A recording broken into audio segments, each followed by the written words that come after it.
Hi friends, एक बार फिर से आपका मेरे चैनल लर्न विद क्रिस्पी पे स्वागत है। बहुत दिनों से मैं राजपूत काल पे वीडियो बनाने वाली थी क्योंकि राजपूत काल पे वीडियो बनाने के लिए एक स्टूडेंट ने मेरे वीडियो पे कमेंट किया था। तो मेरे पास राजपूत काल का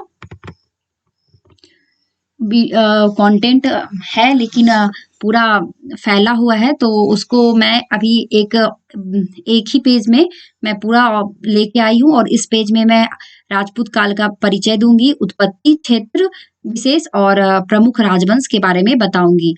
एक छोटा सा वीडियो लेके आई हूँ मैं। ये उनके लिए बहुत इंफॉर्मेटिव होगी क्योंकि वो इसी छोटे से वीडियो में ही वो राजपूत काल का एक पूरा ओवरव्यू समझ जाएंगे। और नेक्स्ट पार्ट में भी अगर उनको और राजपूत काल के बारे में अच्छे से और जानना है तो वो कमेंट कर सकते हैं। मैं फिर नेक्स्ट वीडियो भी बना दूंगी। ये इसी पेज में मैं उनको पूरी तरह से सेटिस्फाइड करने की कोशिश करूंगी और एग्जाम में भी बहुत ज्यादा इम्पोर्टेंट है टॉपिक राजपूत काल। मिडाइवल और मॉडर्न के बीच का ये पीरियड माना जाता है। मॉडर्न पीरियड नहीं है, ये बीच का पीरियड है। चलिए स्टार्ट करते हैं। जब छठी शताब्दी में हर्षवर्धन का शासन था, जो कि वर्धन वंश का शासक था और उत्तर भारत का महान शासक था। और हर्षवर्धन के बाद उत्तर भारत में कोई भी ऐसा शासक नहीं हुआ जो कि पूरे उत्तर भारत को एक साथ बांध कर शासन करे। ऐसा कोई शासक नहीं हुआ था और उसी टाइम में पूरे इंडिया में अराजकता फैल गई थी क्योंकि छोटे छोटे राजवंश का उदय हुआ और आपस में वो युद्ध करने लगे। वो क्षेत्र पर कब्जा करने के लिए, साम्राज्य विस्तार करने के लिए सामंतों का उदय हुआ। हर्षवर्धन के काल के बाद सामंत का उदय हुआ, तो उस टाइम में बहुत ज्यादा अराजकता फैल गई। तो इस वजह से फिर इसी टाइम पीरियड में राजपूतों का उदय हुआ। तो राजपूतों का उदय का जो टाइम पीरियड माना जाता है, कुछ इतिहासकारों का मानना है 7वीं से 12वीं सदी और कुछ इतिहासकारों का मानना है 8वीं से 12वीं। अगर एग्जाम में आपको इस दोनों में से एक ही ऑप्शन रहेगा, दोनों ऑप्शन कभी नहीं दिया जाएगा क्योंकि एग्जाम कभी भी विवादास्पद नहीं होता है। तो अगर 7वीं से टू 12वीं है तो आप इसको राइट आंसर मान सकते हैं, अगर ये है तो आप ये मान सकते हैं। ठीक है फ्रेंड्स, चलिए देखते हैं। तो राजपूत की उत्पत्ति का जो थ्योरी है वो 4 इतिहासकारों का अलग अलग थ्योरी है, जिस हिसाब से हम राजपूत को जानते हैं कि राजपूत कहाँ से आए, कौन है। तो चलिए देखते हैं। कर्नल जेम्स टॉड एवं जेम्स स्मिथ जो है, उनका मानना है कि राजपूत जो है वो विदेशी यात्री हैं, जो मतलब बाहर से आए हुए हैं, जो कि बाद में राजपूत शासक बन के उभरे। तो उसमें से आप देख सकते हैं कि जैसे कर्नल जेम्स टॉड, स्मिथ और कनिंघम का मानना है कि ये लोग विदेशी हैं। जैसे इन लोग का मानना है कि कुषाण, शक, पल्लव जो है वही 7वीं और 12वीं शताब्दी में राजपूत बन के उभरे। और ये कोई विश्वसनीय थ्योरी तो नहीं है, बट ये भी एक थ्योरी है जिसे जानना जरूरी है। ये लोग जेम्स टॉड और स्मिथ और कनिंघम ये सब विदेशी हैं, तो इनका सोचने का जो तरीका है वो भी विदेशी होगा, ऑब्वियस सी बात है। तो इसीलिए इन्होंने राजपूतों को विदेशी माना है। अगर एग्जाम में ऑप्शन में आपको ये आता है तो आप इसका राइट आंसर भी मार सकते हैं और आप समझ भी सकते हैं। गौरी शंकर हीराचंद जो है, उनका मानना है कि प्राचीन क्षत्रियों का वंशज, यानी कि भारत का जो पहले का जो शासक हुए हैं, वो जो योद्धा क्षत्रिय वर्ग जो माना जाता है, वही लोग आगे जाके 7वीं टू 12वीं पीरियड में क्षत्रिय शासक के रूप में उभरे हैं। और चंद्रबरदाई का जो सिद्धांत है राजपूतों को लेकर, ये बहुत इंपॉर्टेंट है क्योंकि ये बहुत विश्वसनीय भी माना जाता है। चलिए देखते हैं। चंद्रबरदाई मानते हैं कि राजपूतों का उदय अग्निकुंड से हुई है। इनका ये सिद्धांत है अग्निकुंड से उत्पत्ति का सिद्धांत।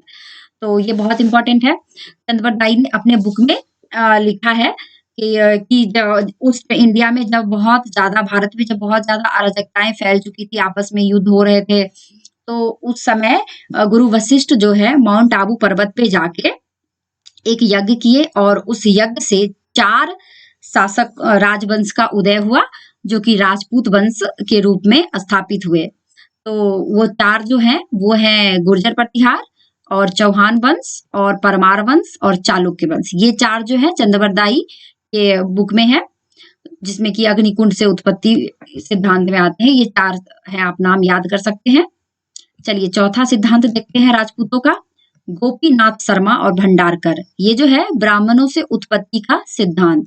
ये मानते हैं कि जो प्राचीन टाइम के जो ब्राह्मण थे वो आगे चल के शासक वर्ग राजा बनने लगे और उनमें वो आगे चल के क्षत्रिय के रूप में उभरे, जो कि क्षत्रिय शासक बन गए। चंद्रवरदाई के बुक में ही 36 गोत्र यानी कि 36 कुल राजवंश का राजपूत शासकों के बारे में वर्णन है। चलिए इनका क्षेत्र विस्तार देखते हैं कि ऐसा माना जाता है कि चौहान जो हैं, चौहान शासक जो थे राजपूत, वो अजमेर टू दिल्ली शासन करते थे। उनका शासन था अजमेर से दिल्ली, और उस टाइम में हिंदू घाटी से हिंदू घाटी से ही मुस्लिम शासकों का आगमन होना स्टार्ट हो चुका था। उसी टाइम में मोहम्मद बिन कासिम का सबसे पहला आक्रमण हुआ था इंडिया पे, जो कि आप लोग जानते होंगे 712 ईस्वी में। और उसके बाद यहाँ गुर्जर प्रतिहार शासक है जो कि गुजरात के पास। फिर चालुक्य है, यहाँ पे आप देख सकते हैं। परमार शासक मालवा, फिर गहरवाल है कन्नौज। और राजपूतों के टाइम में कन्नौज जो था वो एक बहुत इंपॉर्टेंट क्षेत्र माना जाता था, क्योंकि कन्नौज जो था वो बहुत ज्यादा उपजाऊ और बहुत ज्यादा समृद्ध क्षेत्र था, जिस पर कब्जा करने के लिए त्रिपक्षीय संघर्ष भी हुआ था। अगर आप त्रिपक्षीय संघर्ष के बारे में पढ़ना चाहेंगे तो आप लोग कमेंट जरूर करें। वो बहुत इंटरेस्टिंग टॉपिक है और एग्जाम ओरिएंटेड भी है, एग्जाम में आता है। त्रिपक्षीय संघर्ष में थे पाल वंश और गुर्जर प्रतिहार वंश और राष्ट्रकूट वंश। ये तीनों कन्नौज पे आक्रमण, कन्नौज पे अधिकार करने के लिए आपस में लड़ते रहे, जो कि हर्षवर्धन का राजधानी था कन्नौज, जहाँ पे पहले मोखरी वंश का शासन था।